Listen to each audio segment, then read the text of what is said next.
Hello बच्चों, आइए हम प्रश्न देखते हैं। प्रश्न है हमारा, जब वायरल जीनोम पोषक या डीएनए से संयुक्त हो जाता है तो इसे क्या कहते हैं।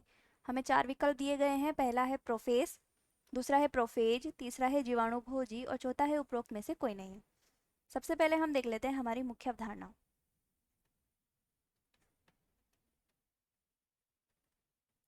जिसमें हम देखते हैं कि जो वायरल जीनोम है यानी कि विषाणु का जीनोम है, जिसमें हम देख लेते हैं हो सकता है डीएनए। जब किसी पोषक पोषक का जो क्या है जीनोम है, इसको डीएनए है, जब ये दोनों आपस में जुड़ते हैं या संयुक्त हो जाता है तो इसे क्या कहा जाता है। इसे कहा जाता है प्रोफेज। अब हम इसका एक चित्र बना के देख लेते हैं, जिसे कि ये है एक पोषक कोशिका, यानी कि हम इसको जीवाणु ले लेते हैं, क्योंकि ये वाली जो स्थिति पाई जाती है, यह पाई जाती है बैक्टीरियो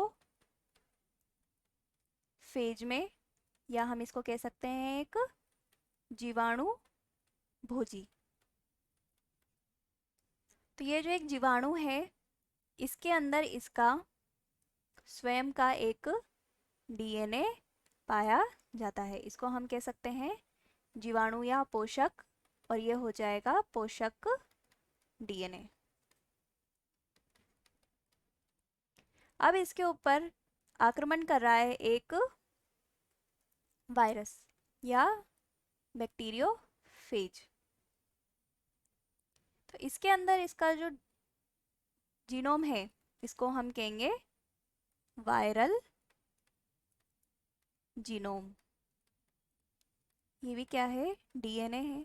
जब ये वायरल जीनोम पोषक के डीएनए से मिलता है तो इसका कुछ भाग, जैसे कि ये छोटा भाग है, यहाँ पे आकर के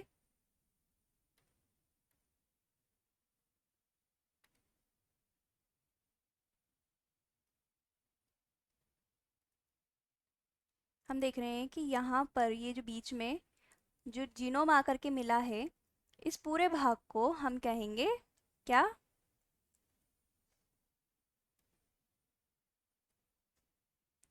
इस पूरे भाग को हम कहेंगे प्रोफेज। जब ये जो जीनोम है, वायरल जीनोम है, किसी स्थिति में है, ये यहाँ पर ये निष्क्रिय स्थिति में,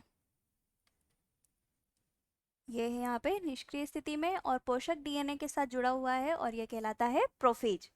अब हम प्रश्न देख लेते हैं। प्रश्न में हमें पहला विकल्प दिया है प्रोफेज। तो प्रोफेज जो क्या होती है, यह कोशिका विभाजन की